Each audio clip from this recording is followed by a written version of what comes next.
and there's intimacy on the radio, and there's naturalness on the radio that can never be replicated on TV. The marvelous resurgence of radio as a political force in this country.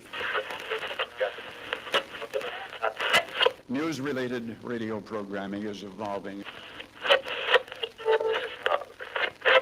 There's a huge hole in our dialogue that can be filled by the synthesis of traditional radio and the freedom that comes from a live podcast.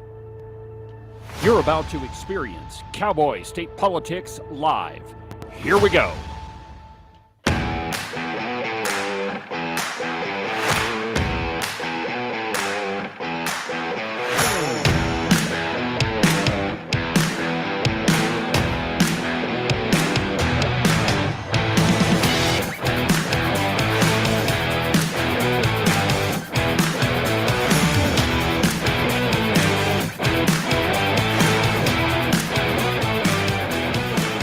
Good morning, my friends, and welcome to another fantastic installment from very high above all the puerile and insipid forms of Wyoming mainstream media. This is Cowboy State Politics.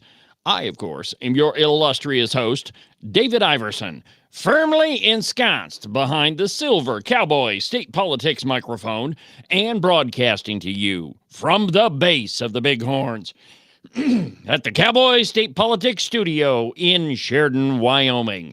Good morning, my friends, and welcome to the program. Happy Tuesday. There is a ton going on in the Cowboy State right about now. Well, maybe not in the Cowboy State, but certainly in the news. First thing I think we should probably do this morning is go to the cow pie. In an article entitled Abortion to Remain Legal in Wyoming as Judge Blocks Abortion Bans. Now, first, this is something that everybody should have seen coming.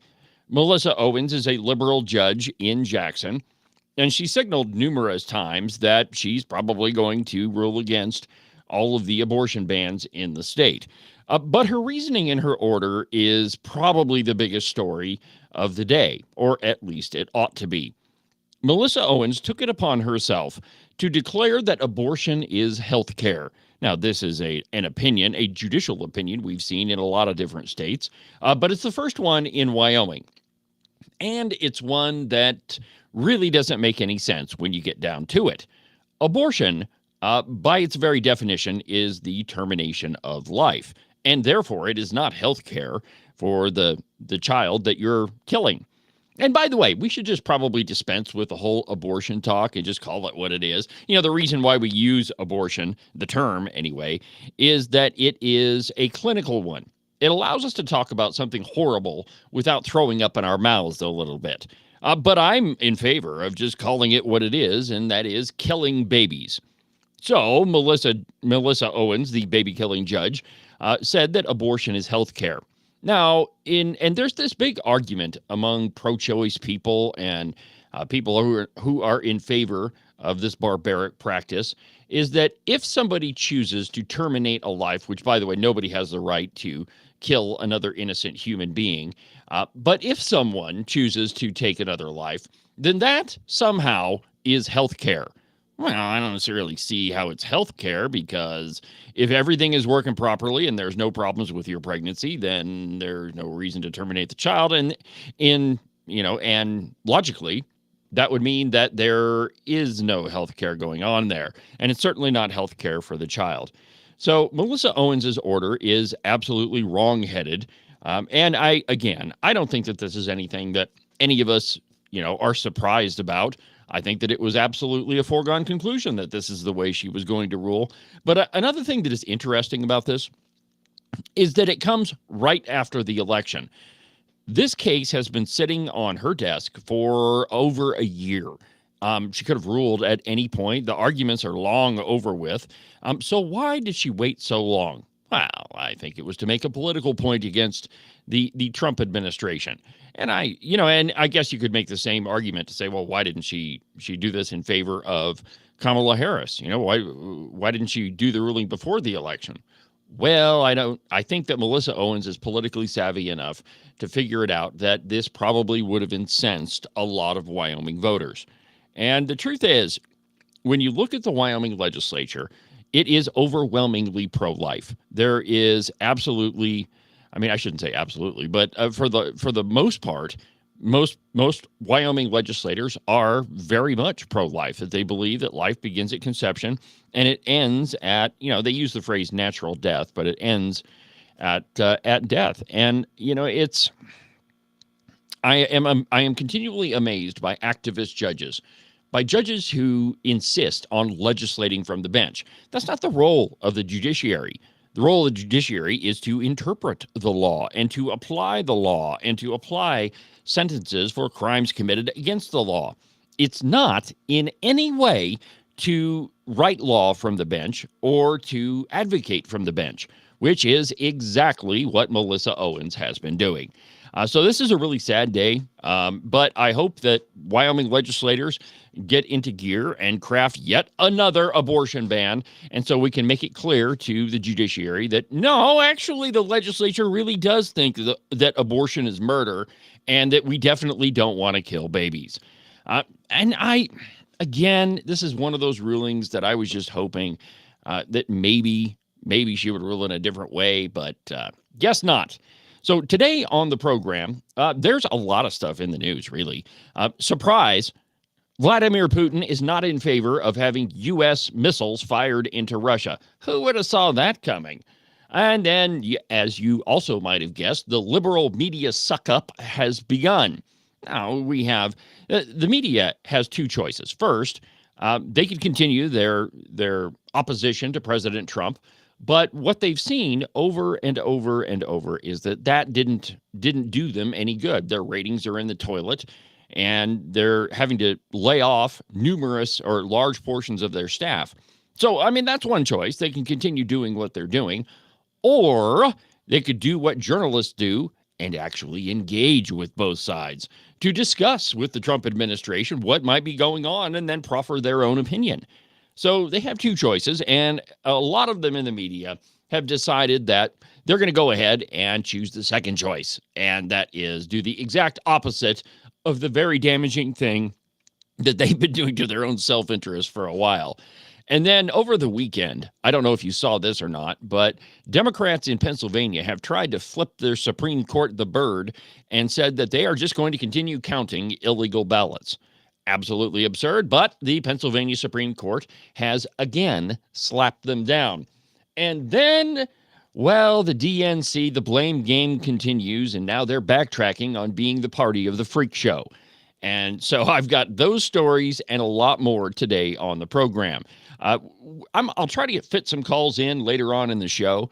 If you want to be part of the program, the phone number is 307-374-8989. That's 307-374-8989.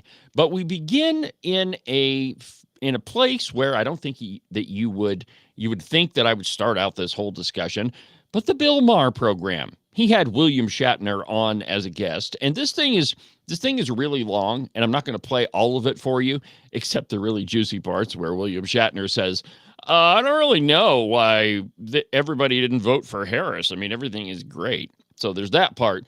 But Bill Maher makes some interesting points that I wanted to talk about. So let's go ahead and hit that soundbite, and we'll get started.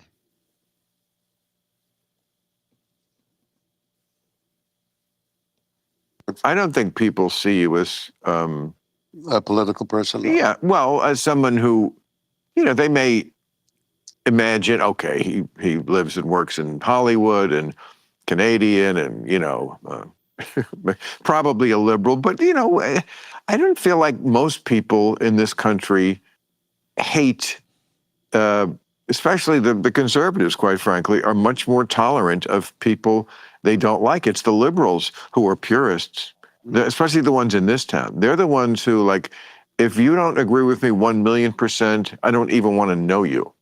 Boom! Now, as I've told you over and over, Bill Maher is not one of these wacko freak show liberals like the rest of them. He is what you would describe as a normal Democrat, if there are any normal Democrats left. So he's not on the wacko fringes of the the leftist party of the Democrat Party. He's more left of center. Now, he does believe in bigger government and bigger social programs. And I mean, he is a Democrat, but he's at the very least a reasonable one.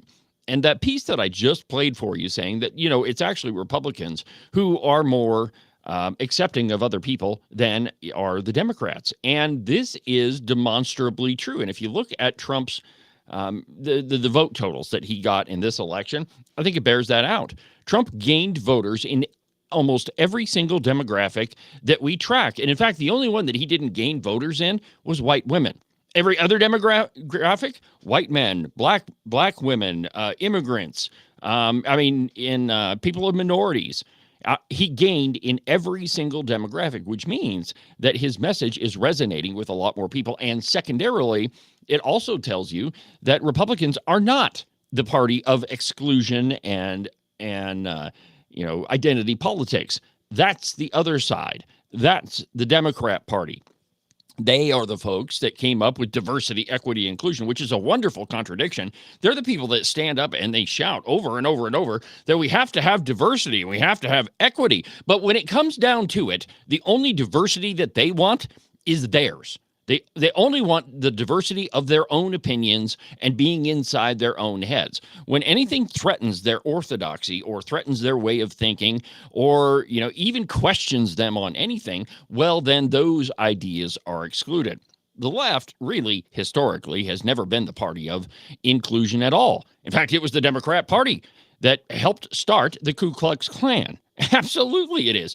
There was a presidential DNC convention that was held back in the 20s, and I always get the date screwed up, but it was in the 20s, and the Ku Klux Klan actually participated in a parade for the DNC. So don't tell me that the Democrat Party has ever been the party of inclusion. At the time of the Civil War, every single Democrat legislator owned slaves. Conversely, not a single Republican did. So it has always been the Democrat Party that is anti-minority, that is anti-inclusion, that is absolutely not for any sort of diversity, unless, of course, that diversity clearly is only their own. So it's the Democrats that are the ones that want to exclude people. But let's listen to a little bit more of this Bill Maher piece. That's one of the reasons they lost. They have a bad attitude. I don't know why the Democrats lost. I don't understand why the Democrats lost. Well, people will be writing books about it for years, many reasons. Part of it was, just Biden should not have stayed on so long. That I am. Okay, all right. So this one absolutely breaks my heart. As I have told Cowboy, have told you guys over and over that I'm a major Star Trek fan. I always have been since I was very little. And that William Shatner is a dyed-in-the-wool liberal kind of breaks my heart a little bit. But it kind of makes sense. I mean, he's lived in Hollywood since the 60s, and, it's that Star Trek is one of those franchises that I can't stop watching it. I mean, I've been watching it for too long. It's not like I can, swear off Sam Elliott movies. Oh, by the way, did you guys know that Sam Elliott came out in support of Kamala Harris? Yeah, done watching Sam Elliott movies, which that really bums me out because one of my favorite movies is Tombstone. But anyway, that William Shatner would say, I don't know why the Democrats lost. It pretty much tells you that he is completely oblivious. Now, earlier on in that soundbite, he goes on to, he says that the major issue in the election should have been global warming. It didn't have anything to do with the economy. In fact, right there, he says, the economy's great. I don't know why people didn't vote for Kamala Harris. I mean, everything is going fabulous. Well, everything is going fabulous in William Shatner's world, but it's not going fabulous in the rest of the world. The economy is in the crapper. Inflation is at historic levels. Unemployment is really, really high. There are threats all over the place. Joe Biden just told the Ukrainians, go ahead and fire our missiles into Russia. I think that's going to end up fabulous for us. It is absolutely amazing that anyone can look at the state of our country and say we are in a way better position than we were 4 years ago. It just doesn't make any sense. And that's why Trump won, is because voters looked at that one question and they said, am I better off than I was 4 years ago? Let's see here. I wish I had the Jeopardy music still on the soundboard. I'd play it. But most people, they just looked at that one question and said, no, I'm not better off than I was 4 years ago. In fact, things are demonstrably worse. And that's why they voted that way. That's why they voted for Trump. That's why every single demographic voted or increased the amount of support for President Trump. So anyway, I mean, William Shatner may not get it, but the rest of us do. We'll have more after the break.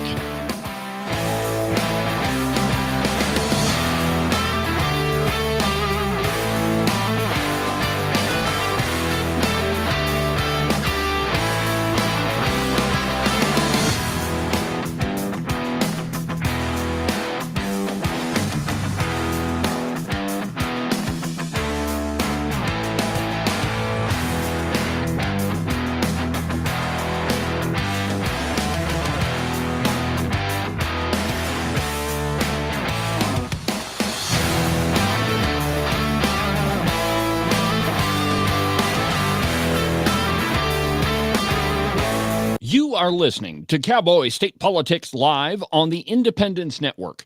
You're not going to find a selection of better news, entertainment, and commentary than right here on the Independence Network, with great voices like Joey Carenti from Just Blame Joey, Ken Pendergraft from The Ramble-Roon, Tom Kelly from Wide Right Turn, and the lovely Christine from The Hair Affair. And of course, my program, Cowboy State Politics, Wyoming's most listened to political program.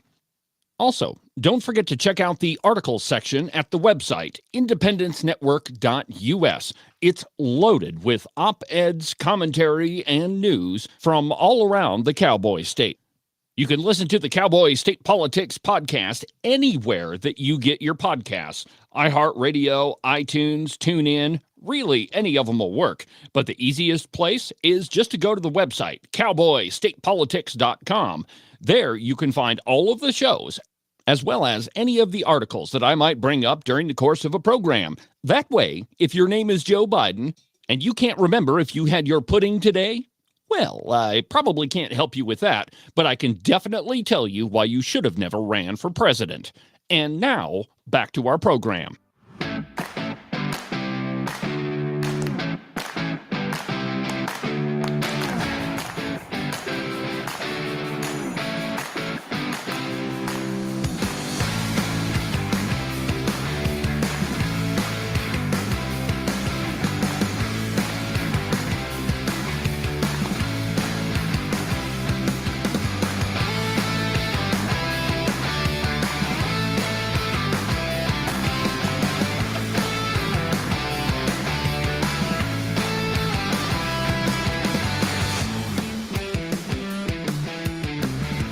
Welcome back to the program. David Iverson behind the silver Cowboy State Politics microphone.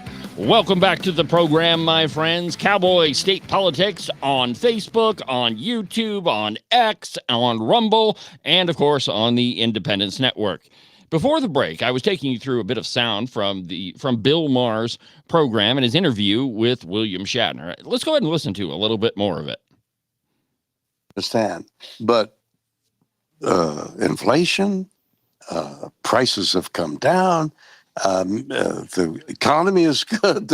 I mean, I don't know why they voted against her. Well, against the party. Listen to what Bill Maher says. Oh, well, I certainly could go on and on about that.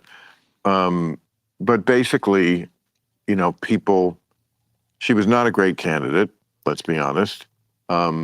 When they asked... Why isn't she a great candidate? She combined several trends of thought here. Here it comes. Black, woman. That's not a candidate. Those are, that's identity politics. That's one of the... Boom, right there. Now there's a couple of things to pay attention to on that one. So William Shatner, I mean, one of the elite Hollywood actors, been around Hollywood since the 60s. I mean, Star Trek premiered in 1966, I think. So he's been around a long time. And what he considers to be lines of thought are really nothing more than superficial characteristics. Oh, she's black. She's a woman. Why wouldn't people vote for him? Now, later on in the soundbite, Bill Maher goes on to say, that's the problem with the Democrat Party. That if you're going to be a successful candidate, you have to have more than that. You can't just be one of these identity groups and then get elected. But let me give you another reason why voters kicked the Biden-Harris administration out. And this comes to us from Politico this morning, and it's entitled, Russia Warns Biden That Long-Range Missiles Approval Escalates the Ukraine War.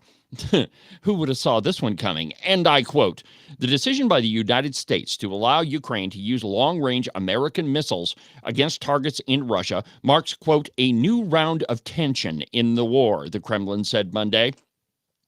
Quote, if such a decision was really formulated and brought to the attention of the Kyiv regime, then, of course, this is a quantitatively new round of tension and qualitatively new situation in terms of the involvement of the United States in this conflict, spokesman Dmitry Peskov told the Russian media. The comments came after it was widely reported that the U.S. President Joe Biden authorized Ukraine to use U.S.-supplied long-range missiles, also known as the Army Tactical Missile System, or ATACMS, ATACMS, for strikes inside Russian territory. The move marks a major shift in U.S. policy after the Biden administration's long-standing refusal to agree to Ukraine's request for authorization to use the missiles to hit targets outside its own borders. This is a major, major escalation. And, everybody said when Trump started running for this, well, I guess maybe he's really never stopped running, but when the campaign officially kicked off for the 2024 election, he kept saying that Biden is bringing us closer and closer to World War III. What do you call this? Allowing Ukraine to use U.S. arms inside the borders of Russia? This is a major escalation, and it's just another one of those foreign policy decisions that Joe Biden has made that he's been absolutely, completely wrong about. If you ask any reputable or any honest historian, they'll tell you that Joe Biden has been wrong on every single foreign policy decision that he has ever made. Now, I'm not suggesting that he is the one that made this decision. I'm suggesting it was his administration that did it. Now, don't forget, Joe Biden was one of the people that was against killing Osama bin Laden. I mean, that's just one example. And he has been pretty much wrong on every single foreign policy decision that he's ever been involved in. Now, the question is, why did people in his administration, and we don't, I really wish we knew who that committee was, who the oligarchs were. I mean, who was controlling Joe Biden, because we could figure out who's making these disastrous decisions and why. But let me give you a theory. It has been, Trump has been very, very vocal that he's not in favor of spending any more money in Ukraine. He's not in favor of, furthering that conflict. In fact, he said that he was going to have that same thing solved before he took office. Now, I don't know if I agree that that's possible or not, but that's what Trump said. So he's not in favor of escalating the conflict in any meaningful way. And so right after the election, the Biden-Harris administration comes out and they say, well, yeah, Zelensky, go ahead and use our missiles against Russia. It escalates the conflict and it makes it harder for Donald Trump to get us out of our involvement in Ukraine. It's the very same thing that was done to Donald Trump during his first term in 2016 when the Afghanistan war was escalated, that it made it harder for him to get us out of Afghanistan. This is an example of the folks inside the military-industrial complex making sure that war continues. Because when Trump was president, and this is another one of the things that Americans voted for, there were no new wars. Not a single new war happened under Donald Trump's first presidency, which is a stark difference between just about every other president. That it's part of. It seems like it's like on the list of presidential things to do. Get us into a war with reasons that don't exactly pan out. Try to feed the military-industrial complex. Well, that didn't happen under Donald Trump, and I would be willing to argue, I'm more than confident that that's what's happening here. That there are people inside the Biden-Harris administration that are that are trying to make sure that we can't get out of our involvement in Ukraine, that continues to escalate.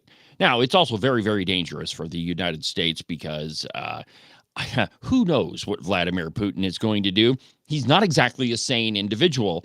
And, you have President Trump coming into office. And let's be honest, when Trump was president, Vladimir Putin was relatively contained. There's a fair argument to be made that if Trump were still the president, that the Ukraine war never would have started. And I tend to side on that side of it, simply because Trump is very unpredictable. He believes in peace through strength. He built up our military. So why would anyone with even Vladimir Putin think it's a good idea to start a war?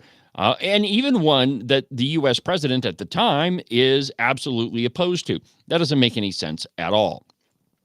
Now, why would people in Biden's administration do it? Well, so that they can continue the war and make it difficult for Trump to get us out of it. Now, in somewhat of a more humorous note, I mean, I don't want the entire program to be the big giant rain cloud. The media suck-up has begun, but not everybody in the media. It started in a fairly unlikely place with Joe and Mika at PMS NBC. From the Daily Wire, Trump reveals what was discussed in the meeting with Scarborough and Mika Brzezinski. And I quote, President-elect Donald Trump confirmed on Monday that PMS NBC Morning Joe hosts Joe Scarborough and Mika Brzezinski met with him privately at his Mar-a-Lago estate in southern Florida, calling the discussion, quote, extremely cordial. Trump told Fox News that he met with the PMS NBC hosts on Friday morning after Scarborough and Brzezinski had requested to talk to him. The Morning Joe anchors told viewers on their show Monday morning, yesterday, that the meeting was their first face-to-face discussion with Trump in 7 years, saying that they agreed with Trump to restart, quote, restart communications. It's like it's a diplomatic negotiation. We're going to resume regular diplomatic relations. Well, I mean, if you paid any attention to what Joe and Mika Brzezinski have said about Trump in the last, 10 years, it would be kind of restarting diplomatic relations. Trump said that the leftist hosts, quote, congratulated me on running a great and flawless campaign, one for the history books, which I really believe it was, but it was also a campaign where I worked long and hard, perhaps longer and harder than any presidential candidate in history. We talked about various cabinet members, both announced and to be announced. As expected, they like some of them very much, but not all of them, Trump added. The meeting ended in a very positive manner, and we agreed to speak in the future. Here is how Mika Brzezinski and Joe Scarborough put it on their show yesterday morning. Over the past week, Joe and I have heard from so many people, from political leaders to regular citizens, deeply dismayed by several of President-elect Trump's cabinet selections, and they are scared. Last Thursday, we expressed our own concerns on this broadcast and even said we would appreciate the opportunity to speak with the president-elect himself. On Friday, we were given the opportunity to do just that. Joe and I went to Mar-a-Lago to meet personally with President-elect Trump. It was the first time we have seen him in 7 years.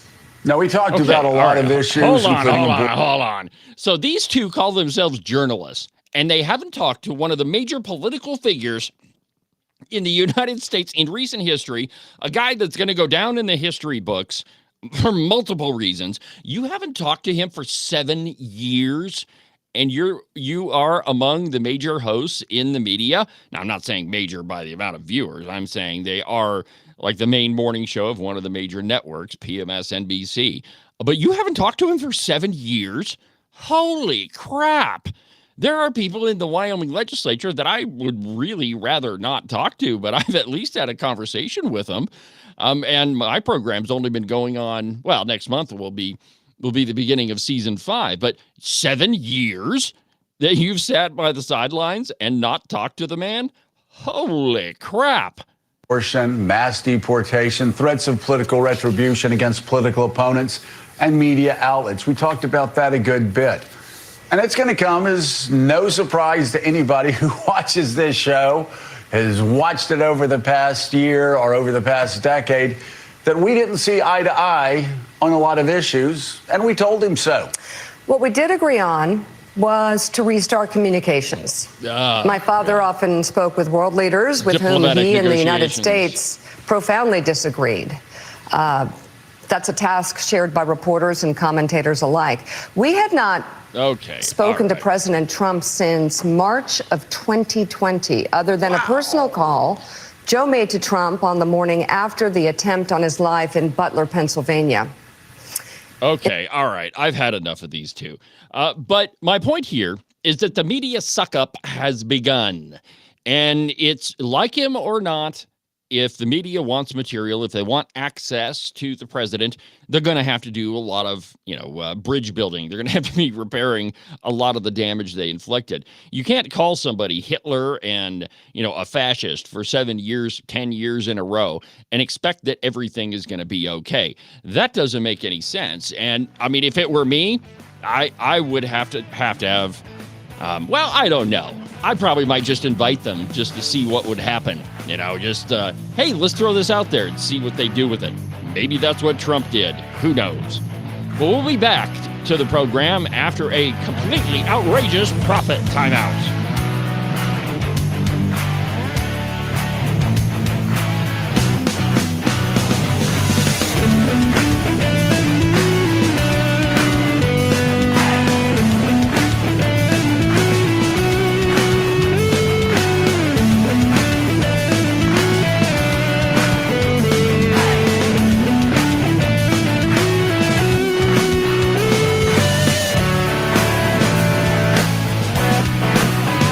I don't know if you've noticed this or not, but it's hunting season. And one thing that you can be absolutely certain of is while you're tromping around in the boonies, at some point, it's going to snow. A lot. And you definitely want to make sure that you keep your feet nice and toasty warm. The best way that you can do that is to order a pair of socks from the Buffalo Wool Company. They are the warmest socks that I've ever put on my feet. To get you a pair, go to their website, thebuffalowoolco.com. Trust me, you won't be disappointed. Wyoming is one of the most sought-after places to live. There's a lot of people that want to move to our great state. And if you're thinking about selling your house to one of them, you need a real estate agent that you can trust. That agent is Rebecca Bextel at Compass Real Estate. She's lived in Jackson for almost 20 years and has her fingers on the pulse of the real estate market. Last year, she sold almost $25 million worth of property. So if you're thinking of buying or selling, give Rebecca a call. Her phone number is 307-699-3519. I've never felt the freedom like I do. I feel stronger every day, don't you? Well, I can show you how. A new day, a new way. Watch out, I'm only gonna get stronger. A new day, a new way. Watch out, I'm only gonna get stronger. A new day, a new way. Watch out, I'm only gonna get stronger. A new day, a new way.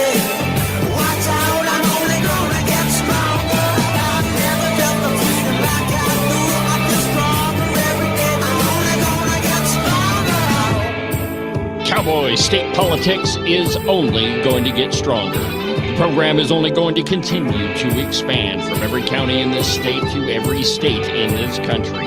It's Cowboy State Politics. Welcome back to the program, my friends. David Iverson, Wyoming's conservative voice, documented to be almost always right 89% of the time. Yeah, I went down a little bit, had to issue a retraction last week, but that's what good journalists do. Now, before the break, we were talking about how the media suck-up has begun, but it's not everybody in the media. And this next example, I don't even know. I mean, maybe you would consider them media, but the ladies at The View, that hard-hitting news program, they're not going in line with all of this. They see no wisdom in trying to open up communications with the new administration. Nope. They're just going to continue their opposition to everything Donald Trump.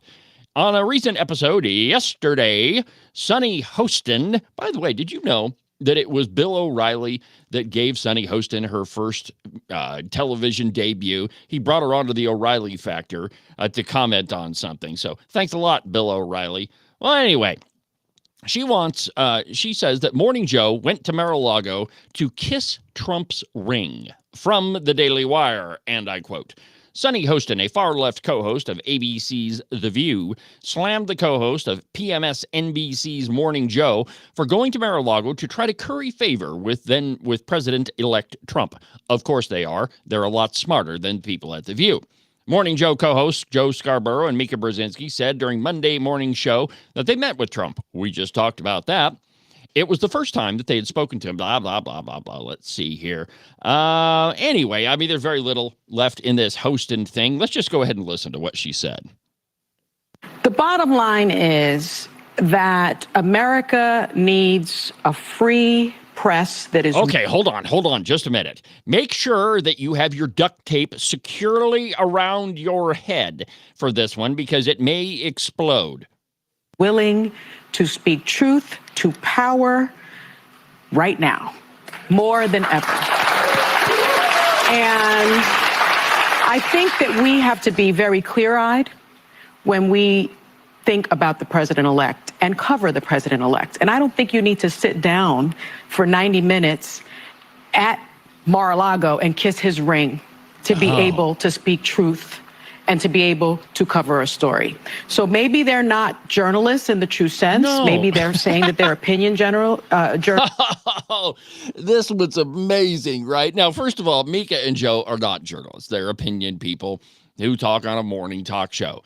But they're certainly not journalists.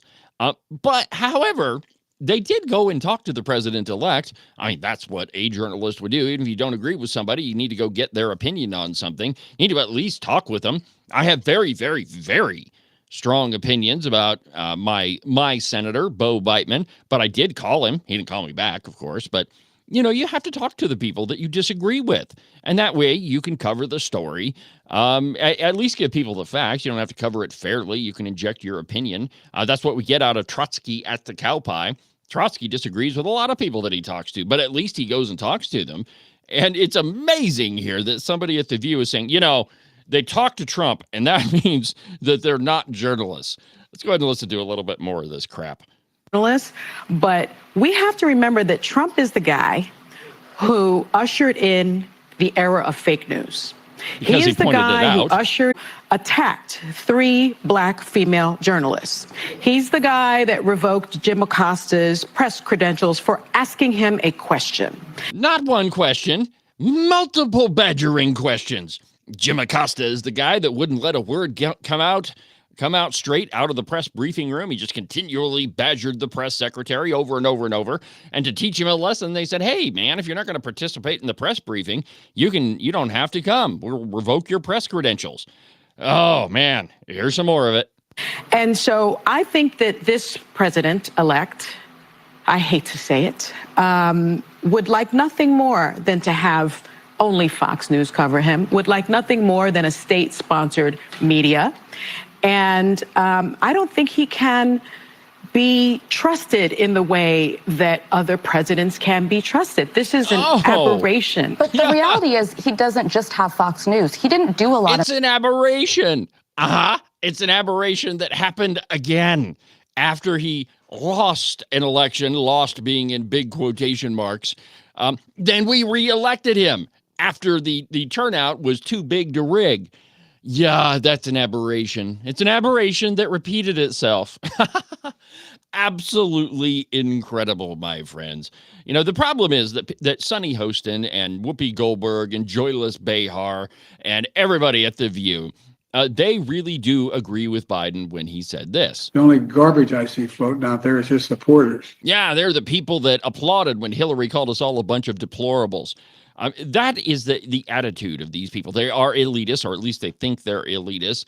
They only have a show that, they do have a lot of people that watch it, but really, the only thing that everybody else does is make fun of those people.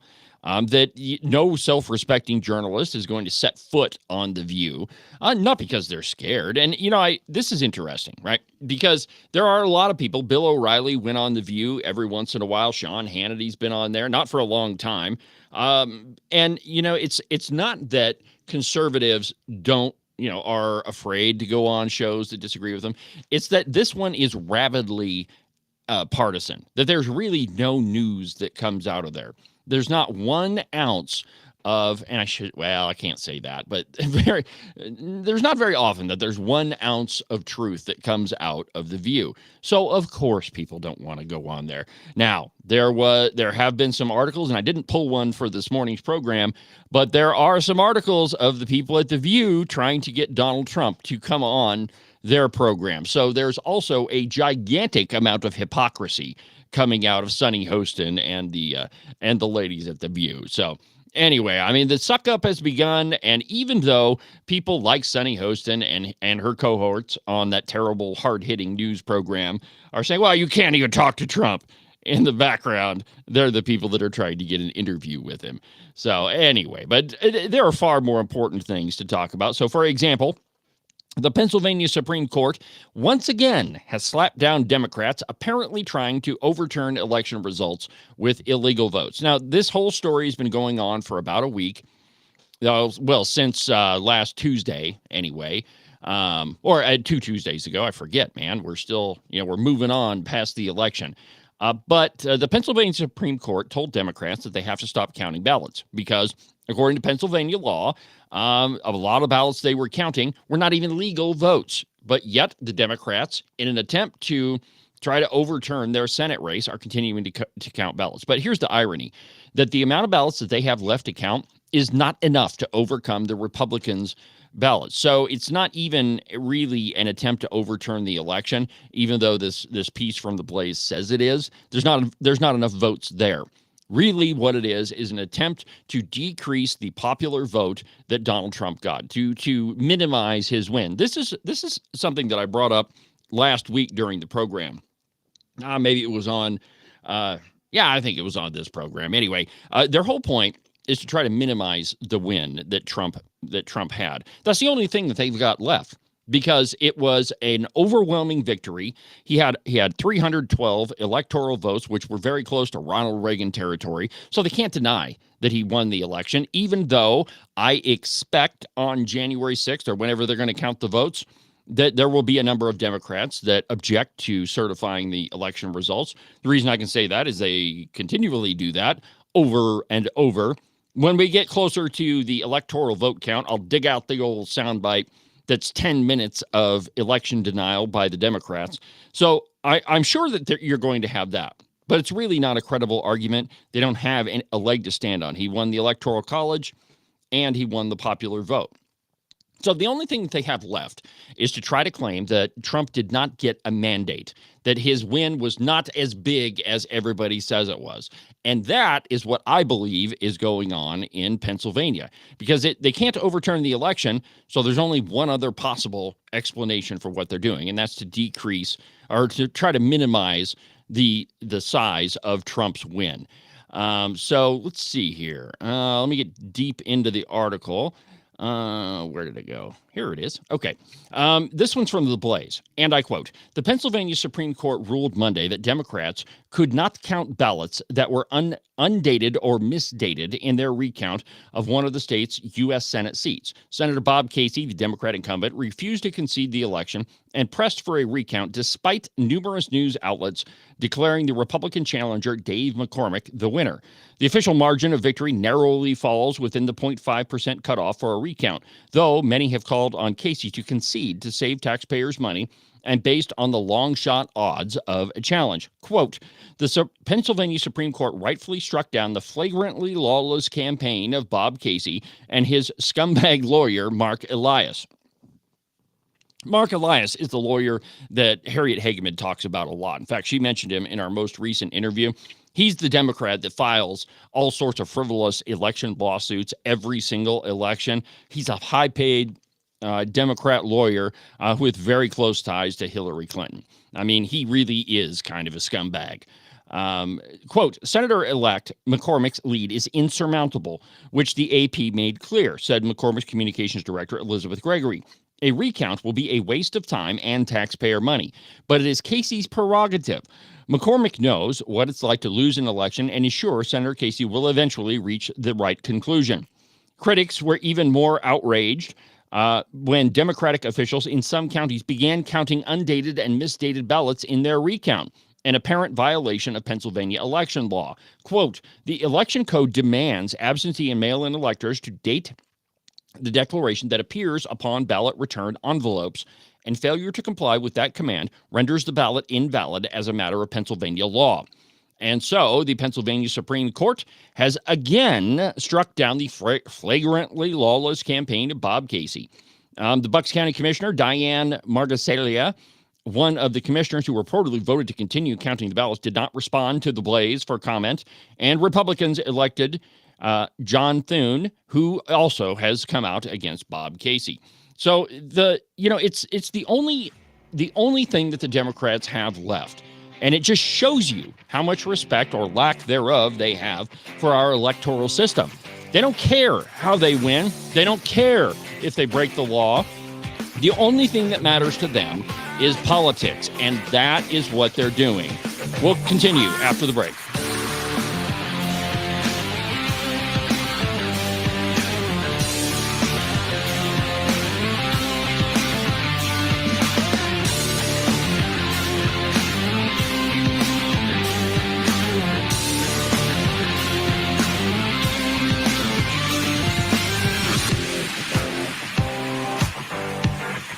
You can listen to Cowboy State Politics live every Monday through Friday at 10 a.m. on the Independence Network.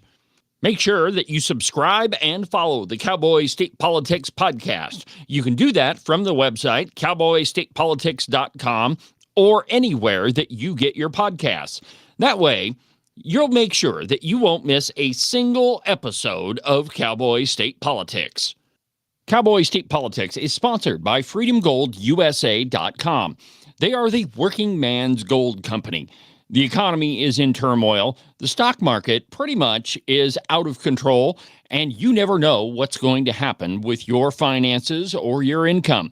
One way that you can shore up everything is by investing in gold and silver. Go to freedomgoldusa.com/David for a free interview to discuss your options and find out if gold or silver is right for you. One more time, that's freedomgoldusa.com/David.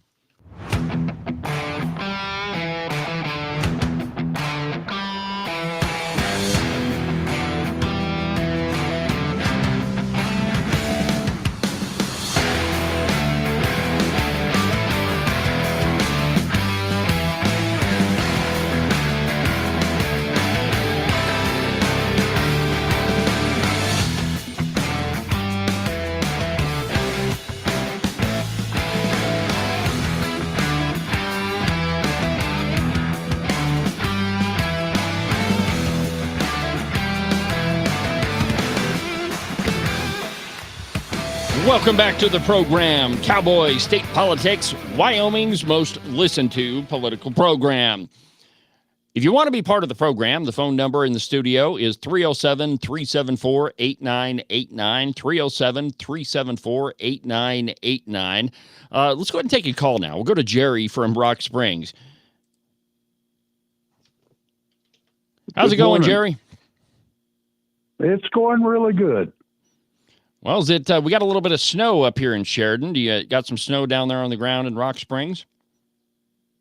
There's a little bit. We've been getting more moisture in water than snow, but I'm not complaining. Right on. Well, what's on your mind today, Jerry?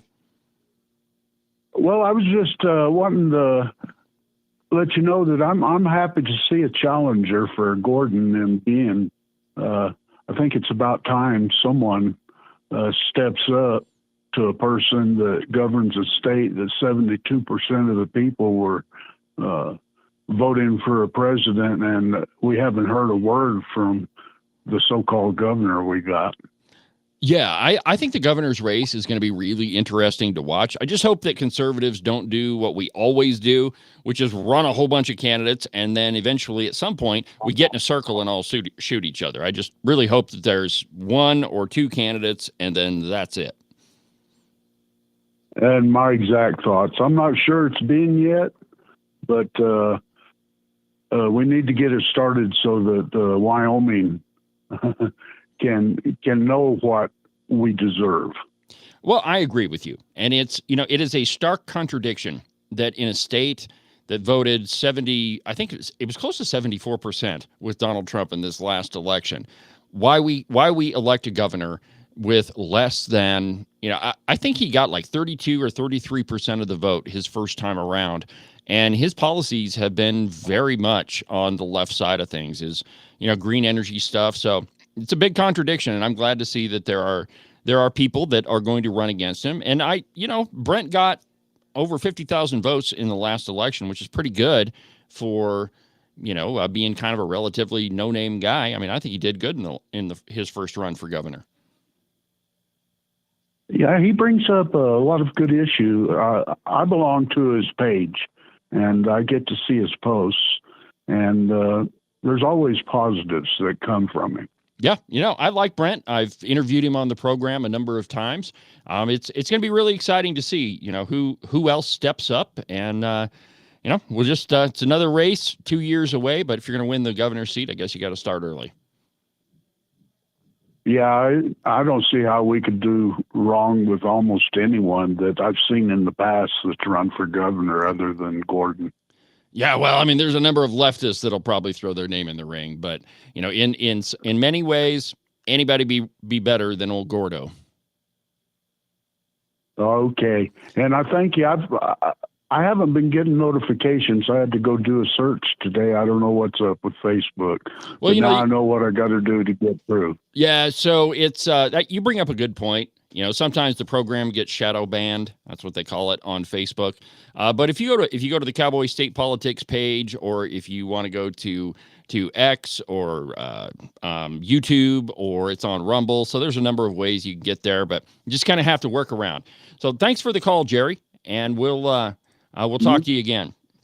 So if you want to be part of the program, we've got about 10 minutes left in the show. Go ahead and give me a call. The phone number in the studio is 307-374-8989.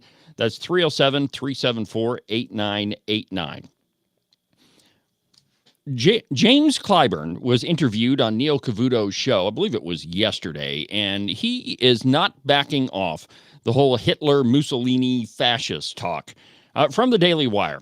And I quote, Jim Clyburn said in an interview, I guess it was over the weekend, that he believes President-elect Donald Trump is another dictator like Adolf Hitler or Benito Mussolini. And it is absolutely shocking that the Democrats are continuing this rhetoric. I mean, it just tells you exactly who they are. Clyburn made the remarks during a Saturday interview with Neil Cavuto on Cavuto Live. Quote, we go from left to right in this country, he said. We go from right back to left in this country. And I always say, well, whether the pendulum is going from left to right or right to left, it always passes through the middle. Now the country has gone lurching back to the right, he continued. I hope it's not going as far right as what happened in Germany in the 1930s. Here is how he continued. But now they're seeing it. Well, how are we seeing it? He's not president yet. I mean, are you visiting another Hitler? Is that what you're saying? That's exactly what I'm saying. I said the 1930s in Germany. Yes, you did. And, of course, and we can go to Mussolini in Italy. These things. So you don't think that's a little hyperbolic? No, you may think so. Okay. I'll tell you what's hyperbolic is asking the Senate to approve all your nominees without any vetting. That's what's happening. Well, I'll tell you what's happening is the Democrats really do want somebody to make another attempt on Trump's life. People like Jim Clyburn obviously do. And I don't know that there's any correlation between, direct correlation between the Democrats' rhetoric and the wackos that tried to kill Trump. But it has to play into it. If you repeat over and over and over on every media station that this guy is Hitler, that he is going to trash the country, that he's going to destroy democracy, there are going to be some wackos that believe you. And it's only a matter of time before, and think about the Bernie Sanders supporter that almost killed Steve Scalise at the congressional baseball game. I mean, he had a list of he had a hit list that corresponded to exactly the people that the media was talking about at that time. So there are wackos in this country that will take the media at their word, and it's actually, you know what? It's kind of sad that somebody in Congress is actually saying this. And I mean, Clyburn is not the only person. Nancy Pelosi has been saying he's a threat to democracy. In fact, all the Democrats were. But, so, and here's another result of the election. I always say that you really can't judge the results of an election for, a couple of years after it's over with. I'm a historian, and that's just how I look at things. We're not going to know exactly all the effects of the Biden administration for probably years. But one immediate effect that we can judge is after a party gets their tail handed to them in an election, there's going to be some firings. And from the Daily Wire is reporting that fired Democrats blast the DNC after surprise layoffs, raising questions about Harris's campaign spending. Well, the Democrats got killed in the election. Bad.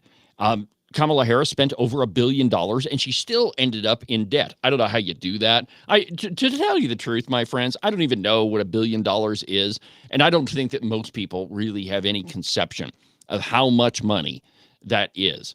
But when you spend $1 billion and you are still in debt after spending $1 billion and you lose, that takes some talent. And I quote, after the Democratic National Committee laid off hundreds, those employees are now calling out the party over the unexpected move and its spending habits during the 2024 election cycle, according to Axios. In the aftermath of the Harris campaign, Democrats have expressed anxiety over the potential millions of dollars in debt the DNC racked up trying to get the vice president into the White House. 4 sources familiar with the situation said to Axios, amid the fears of mounting debt, the DNC unexpectedly fired hundreds of employees, leaving many, including people in permanent and temporary positions, stunned. Current and former employees told Axios, quote, the scale of the layoffs is shocking because people who have been here for a decade, people who were blindsided by this. I've completely lost faith in the Democratic Party, and I'm still working for them, a current staffer told the outlet. There are a lot of people that have lost faith in the Democrat Party, and all of them voted for Donald Trump. I mean, it's absolutely amazing. The lack of clarity, the lack of a tie to reality that these liberals have. You got shellacked in an election. If you get beat, you're probably gonna get fired, or at least you should have. If you screw up that bad at any job, you can expect to get canned. And that's what's happening here. It's mind-blowing how detached from reality these people are. Let's see here. Well, here's a piece from Breitbart. DNC attacks far-left Democrats for election losses. Does not want to be the freak show party. Well, now the blame game is still continuing. This is a piece from yesterday. But the Democrats have to blame somebody for their election screw up. They can't just say we had a terrible candidate and we got our butt whooped by a much better candidate. No. That would be way too honest for them. They have to continue the blame game. Now think about Hillary Clinton after 2016. She went on almost a world tour making up excuses as to why she lost. But the establishment wing of the Democrat Party is trying to prevent the radical left from controlling the DNC, which is, I think that you could safely make that argument. There were so many policies that were being pushed during the election that I think that even the vast majority of Democrats didn't agree with. The girls and boys bathroom, boys playing in girls sports, all of this trans agenda that was being shoved down our throat. You can make a fair argument that the vast majority of Americans just frankly do not agree with that bubkiss. But it's if you want to win elections, if you want to win any more elections, you've got to make sure that you're not the party of the freak show, which means you're going to have to start moving more to the middle, just like the media, just like we're seeing them do right now. At the beginning of the program, I called it the media suck up. Well, that's what Democrats are going to have to do. If you recall back to the Bill Clinton administration, he gets elected on basically a moderate platform. He wasn't way too far to the left. And in fact, he ended up balancing the budget, which, by the way, that's the last time that that's actually happened is under Bill Clinton. So he had to moderate his radical stance towards the middle so that he could get reelected. And that's what worked. And that's what the Democrats are going to have to do if they want to have any success in the upcoming years. I mean, they got 4 years to examine where they screwed up. And I strongly suggest they do. Well, we've come to the end of another busy broadcast hour on the program. Keep it tuned to the Independence Network and make sure that you subscribe and follow Cowboy State Politics. You can do that from the website, cowboystatepolitics.com. But for now, from the base of the Bighorns, I'm David Iverson, and this is Cowboy State Politics.